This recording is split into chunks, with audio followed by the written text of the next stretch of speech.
Yo, what's good everybody? My name is Jay Fatty. Welcome back to another video. Today we're going to turn a soul track into an MF Doom and Madlib type beat, so let's get right into it. This is the song that I'm sampling today. It's by Little Beaver. It's called We 3. I'm going to link it down in the description. Also, I've had people ask me how I get my samples. I've talked about this site before, but we'll go over it again real quick. It's called Samplette.io. I'm going to link it in the description in the pinned comment. It just evolves online crate taking. Essentially, you go to this site and it scrubs through YouTube, Spotify, and Discogs to find all sorts of different kind of music.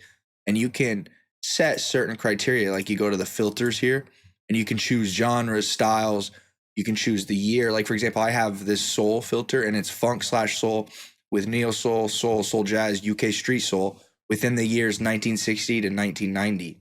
All right. And it's when I hit this random button, it's only going to find songs from that time period and that criteria that I set. You can even favorite tracks and go through your past history of songs that you've listened to. So it's really sauce. Do not be sleeping on Samplette.io. So I threw the song into Serato Sample and pitched it up 3 semitones. The original key Serato says is E minor and I pitched it up to G minor. And I already got my chops here. I'm going to go through each one of these because some chops I use for certain utility in the beat and to really help the loop. So now let's run through what kind of chops we have here. Here's the first one.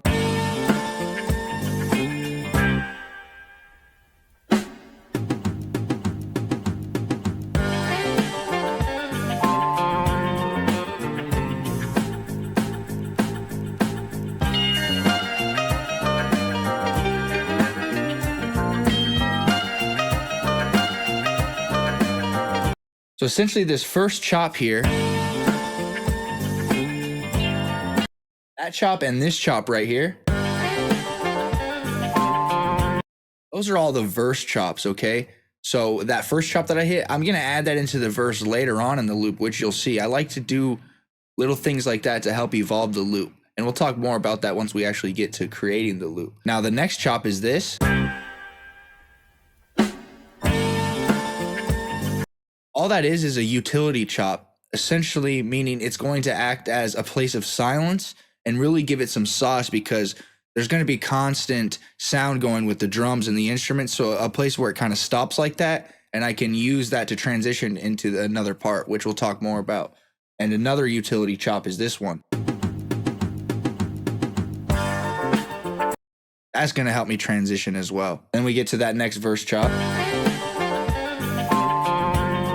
But then later on in that verse chop is a snare that plays, and I just single out that snare to create another chop, and I can use that to add more flavor. And then finally is the chorus chop.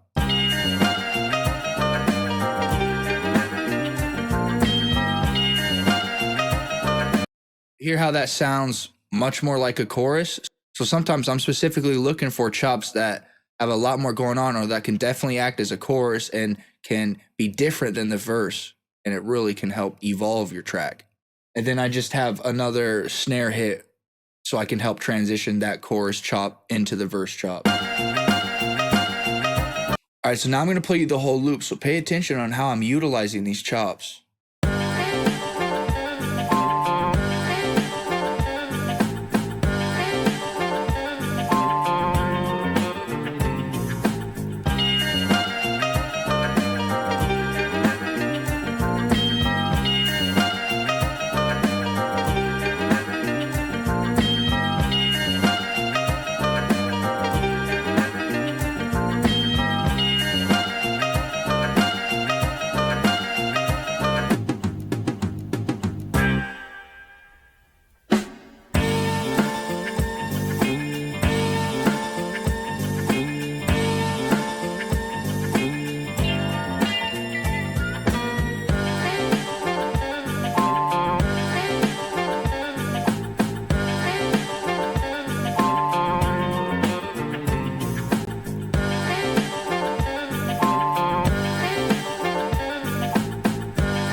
and so on and so forth. But do you hear how I evolve it as it goes on? The second time it loops through, the verse is longer, and we have that kind of break in between the second time the verse goes into the chorus, just to give it some more sauce, and so it's not constantly stagnant and being able to be predictive throughout the whole thing, which it isn't necessarily bad to have a beat that you can predict what's going to come next, but sometimes it's nice to add little moments and flares like that to really spice up the beat. So I'm going to record that into the playlist, and then we'll talk about what to do next. All I need to do to record it into the playlist is drag a pattern out, probably for a long time because it's a long loop. So we'll just drag it out for a while here, probably up to like a few minutes, just so we have enough room. That's good. And then I could just make sure I'm on song mode over here. Right click on the recording button, make sure automation and notes is on. And I'm just going to record me playing that in by left clicking the arm button. And now I can just record it. All right, so I got the loop recorded in here. I'm just going to press C on the slicer and chop out this extra space that I don't need. Also, you can go over to the magnet here, make sure you're on none so you can easily move stuff around. Now the other thing is, if I double click this and go into the piano roll, some chops might need to be a little nudged. So that's why I would definitely recommend, once again, going to the magnet and going to none, and then go in here and you can do a shift and middle mouse button and you can move notes around like so. So we can really get certain notes where it needs to be. So I'm just going to go through this and listen and make sure everything's right. If everything's right, I'm just going to go back into the playlist, and the track that it's on, I'm just going to right click, consolidate track from track start. Make sure that your settings are correct here. You can have your wave bit depth be a higher setting if your CPU can handle it. Same thing with your resampling, so you can get a higher quality sound. And then, yeah, I'd make sure that everything else looks like how mine looks. You can pause the video and try that out. But like I said, make sure your CPU can handle these. You might need to bring it down a little bit. So we'll just hit start. I now consolidated it into a waveform there, and here's the pattern. We can just delete that, and it groups the track with it. If you don't like that, you can just right click on this and do ungroup, and it'll bring it back to how it normally is instead of being indented into the playlist. So now we have our loop here, and I got to go at the end and cut some of this off.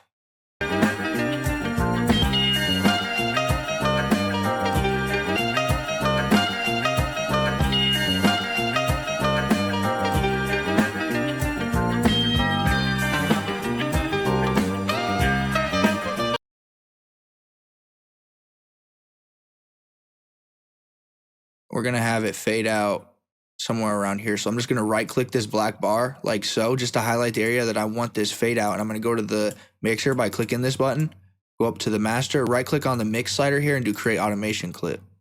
Just bring this point down, mess with the tension knob. So now it's going to fade out there, but I'm going to bring this down because what we're also going to do is actually extract the stems from this sample. In FL Studio 21, we can now extract stems. So I'll go to the top left of the sample, right click, extract stems from sample, and we'll do extract. All right, so we got our stems here.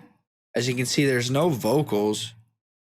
Sometimes it does have information in it though that it took from the instrument. So what I normally like to do is just drag it up into the instruments so they're together, and then just highlight both of them by doing a control left click and then do control G. It's just gonna group those two together. All right, so I'm also going to get rid of this top one because that's the original loop with all of the stems together. So we'll just get rid of that. And now we have our 3 stems that we actually need: drums, bass, and then instruments. So we can rename them real quick. Right click, rename. This is drums. All right, and I'm also going to ungroup them from all of this so they're not indented into the playlist and they'll actually get aligned right. And then if I go into the channel rack, we can see we still have some of those extra files. We'll just click on the ones we don't need and then shift click to highlight the rest of them. So all of these unnamed ones I can keep highlighted and go to the drop down arrow and just do delete selected, or use the shortcut alt plus delete. And there we go. Now we just have our drums, bass, and instruments, and I'm actually going to rearrange them a little bit. So I'm highlighting them and doing alt and then up or down on the keyboard to move stuff around.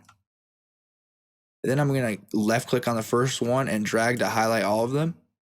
Go into the mixer, and I can either do a shift control L or right click and do channel routing, route selected channels starting from this track. That's going to route them to the mixer and rename them. Now we can also throw in some drums here if we want. What I like to do a lot of times is just layer the drums over the samples drums that's already there, or you can go into the mixer, go into the drums, and we'll actually EQ out some of the frequencies so it doesn't sound muddy. What I do is this purple band here, I'll go up to it and bring it all the way down to the bottom by using the middle mouse button. And that'll allow me to create a wall like this.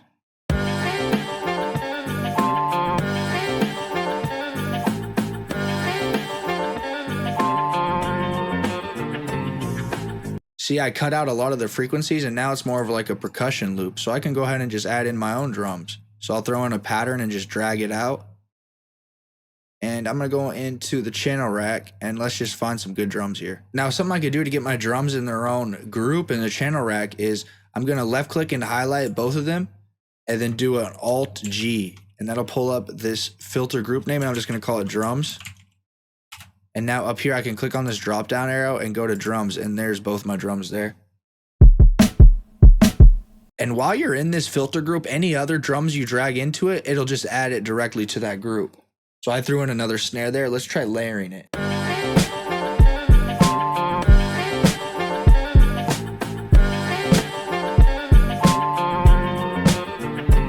All right, so I'm gonna record these drums in real quick. Same thing as before, just right click, make sure notes and automation is on, left click to arm, and I'll just go ahead and record these in. All right, so since I'm also not the best finger drummer, same thing, I gotta go in here and make sure all of these notes are where they need to be. It's tedious work, but it makes the beat that much better. Sometimes you don't even need to do it. Sometimes the off notes sound really good, but it's better to check than to not to check. You know what I'm saying? So we'll just go through real quick and look at that. I also got to go in here and I had to turn them all down. And I'm also going to do a Control A and Alt R and randomize their velocity a little bit more. And then I could press K to go on to the next element in the pattern. All right, so the drums are good, but to give them a little bit more oomph, I'm going to throw them into the mixer, just highlight them, starting with the first element, and we'll do the same Shift Control L, and I'm going to Control left click, right click, and I'm just going to color them up. I like to have my drums red, and I'm going to route them to this drum bus that I have here. All the drum bus is an empty insert that I right clicked, dock to left, renamed it drum bus, and now I can just route my drums to it and put effects on it that's going to affect all of the drums. For example, I'll throw RC20 on this, and it's going to give all of the drums some nice sauce. If I go to the Vinyl 3 preset, and we'll mess with the tone a little bit, turn the stereo off, we'll add a little reverb.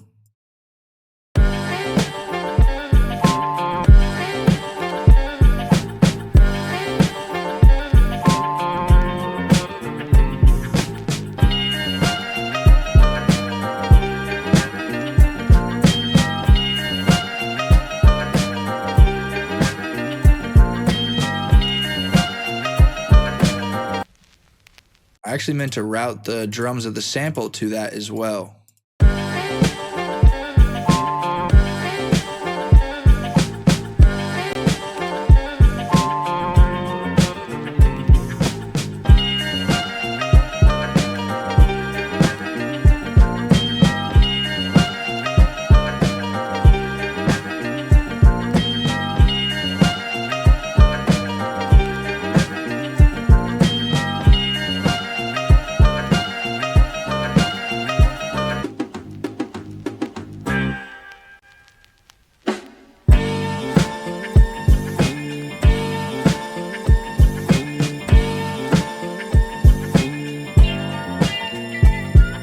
You see how adding some drums on there just gives it some more bounce, an extra flavor. It's really dope. Now essentially all it needs is a mix and then a master so I can play it on YouTube at its highest quality. I like to master beats, put them on YouTube, and then if a rapper buys the beat, you give them the unmastered version. But if you're displaying your beat, you may as well make it sound as good as possible.